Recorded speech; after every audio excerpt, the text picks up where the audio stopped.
What up, guys? Kevin here. Figure I would give a 2-year update or 2-year review of Living OLED. Now, to my left, you got the original 2-year-old Sony A80J. I had to remember. I'm like, which one did I buy? Sony A80J. And to the right, I got this last September is the LG A2. This is just for I play games here and then I watch YouTube or whatever on this one. Uh, like dual monitors, gaming monitor, just side monitor. But yeah, what's it like going OLED? Do I regret going OLED? Kind of do. I kind of do.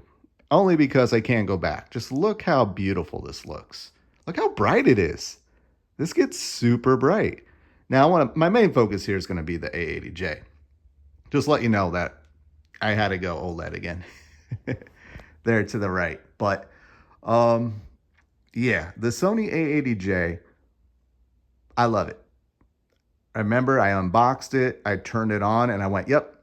And I was coming from the X90E. I love that TV, but it crapped out after 4 years. I'm already halfway there with my first OLED TV.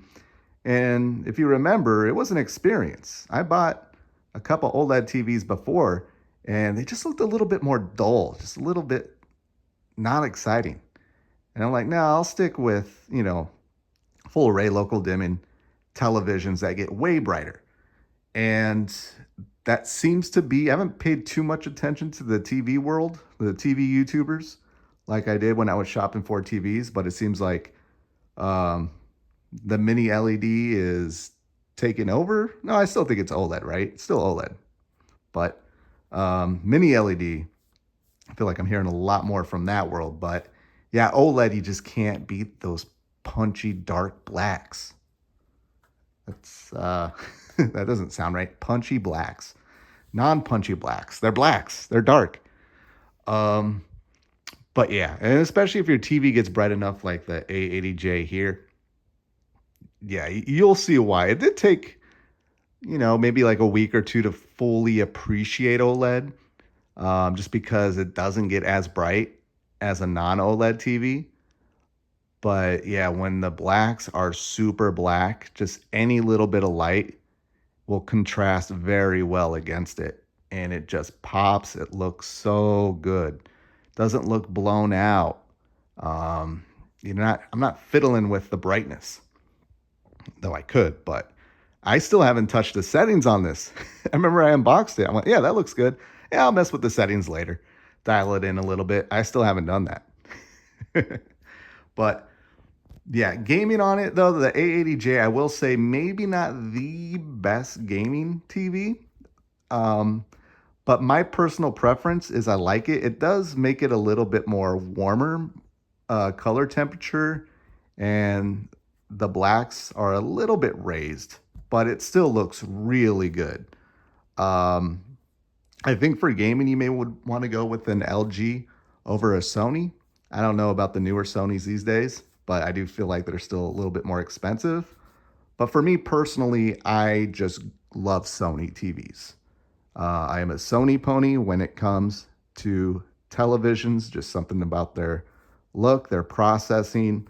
I feel like I get a little bit more extra detail out of Sony TVs than I do LG TVs. Um, don't have anything against Samsung because I haven't owned a Samsung TV since my DLP back in like 2005 or 6. So all you Samsung lovers don't need to come to my comment section. I'll believe you. If you say it's better, I'll believe you. But I just love Sony televisions. I just do. Just something about them, just, I don't know, just hit me just right. Though for gaming, maybe not the best, but I can appreciate it. We all look at like, oh, how bright and the HDRness and all that stuff. But at the end of the day, do I like what I see?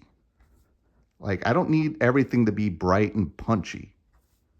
I think that's what people look for in a TV. We want the TVs to look this good, like this here, but this is just a show off. This is just Tokyo HDR, 4K, just to show off the TV. That's it. That's just Mystic Ryan, just a regular YouTube video.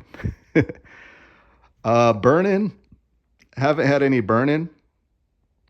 I don't see any dead pixels or whatever. No burnout, nothing. And these TVs are on. I come home, I play video games, I watch YouTube, and yeah, it happens where I just pass out. It's like 10:30, I pass out and I wake up at 4 and one TV, sometimes both TVs are on. I'm not worried about burnout. No.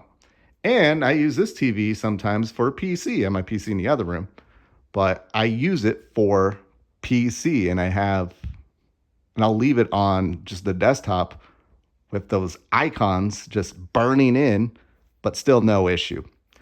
I think maybe 2 or 3 times I've had image retention on this where it would change scenes, but you can see a little bit of a burn in image or just image retention. It's not burning, but that's happened maybe 3 times on this TV. No issues on this one. But yeah, the Sony A80J is a great TV. I don't know if you can still buy it. I don't know if it's on sale. I would probably get it, though I would say the OLEDs these days, the brightness and that pop seem to be a lot better than this TV. That makes sense. The OLED technology is just going haywire right now, just keeps upping itself. So, yeah, if I had to buy a new TV, I would first look at the Sony TVs. Just something about their processing I love. And this is my second Sony TV in a row that I just absolutely adore. The only way I would not get a Sony TV is if it craps out. If I don't get at least another 2 years out of this, yeah, maybe I'll look at Samsung. I'll look something that's a little bit more reliable. My last TV that lasted 4 years, yeah, I need, if I'm spending $1,000 just like I did on this TV, yeah, I want at least 5 hours, 5 years, not 5 hours, 5 years. But I think that TV I slammed against the wall, and I think that's how it broke. So I'll give that a pass. But so far, 2 years in, I'm living the OLED life. And I just got a new iPhone 15 last month, and that's OLED. I am now 100% OLED. Only OLED screens in my house. Okay, I take that back. I do have 2 work monitors. I'm not going to do work on OLED monitors. I would if I could afford it, but I don't count that. Everything else, OLED, and it's expensive. It's expensive. Though I think I got a great deal on this TV for $1,000. This TV I got like for $550. So there are deals out there, and I'm a 55-inch man. Some people want bigger, 65 or bigger. I like 55. It's so crisp and clean, and I can play games. Even at 1080, it still looks pretty good because I'm far away. That OLED just really makes things pop. But yeah, 2 years in, I love it. I'm glad I went OLED. My wallet, maybe not, but yeah, it's the technology, I would say, of the future. But I really hope one day you just don't see that's all there is just OLED. Everything else just goes away. Wouldn't that be awesome? That's the world I want to live in. I don't want to have an option. I just want it to be OLED. All right, well, I got to go. Thank you guys so much for this update. Let me talk about my OLED TVs. But I got to go. I'll talk to you later. Later.